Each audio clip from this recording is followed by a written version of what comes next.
ఈరోజు mutton curry చేసుకున్నా. First దానికైతే కొబ్బరి ఆనియన్ పేస్ట్ మంచిగా అండ్ జింజర్ గార్లిక్ వేసి మంచిగా పేస్ట్ పక్కకు పెట్టుకోవాలి. అండ్ నేను మటన్ ఒక 10 minutes ఉడికిస్తాను. సో దాని మాయిశ్చర్ అంతా వెళ్ళిపోద్ది. అండ్ ఫస్ట్ ఒక కుక్కర్ తీసుకొని దాంట్లో నూనె అండ్ నెయ్యి కూడా వేసుకున్నాను. బిర్యానీ స్పైసెస్, పచ్చిమిర్చి, ఆనియన్ 3 వేసేసి అండ్ పసుపు కూడా వేసేసి మంచి మిక్స్ చేసుకొని కాసేపు అయిన తర్వాత పుదీనా కూడా వేసేసి దాన్ని మంచి మిక్స్ చేసుకొని దాన్ని కొంచెం ఫ్రై చేసుకున్నాక ఇప్పుడు తిప్పుకొట్టుకున్న మసాలా కూడా వేసేయాలి. ఫస్ట్ ఉప్పు తీసుకున్నాను, కారం తీసుకున్నాను, కూర కారం, ధనియాల powder and garam masala 3 separate చేసి పెట్టుకున్నాను.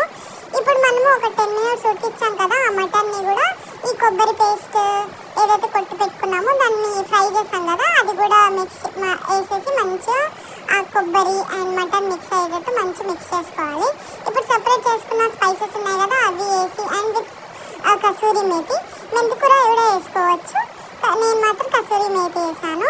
సో దాన్ని మంచిగా మిక్స్ చేసుకున్నాయి. కాసేపు అయినాక టమాటాలు వేసి దాన్ని మంచి మిక్స్ చేసుకొని దాన్ని వేగించిన తర్వాత ముక్కలు మునే వరకు వాటర్ పోసేసుకుందాం.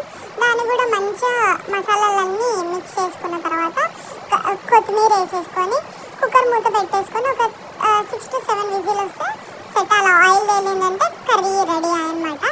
సో దీని కాంబినేషన్ వచ్చేసి జీరా రైస్.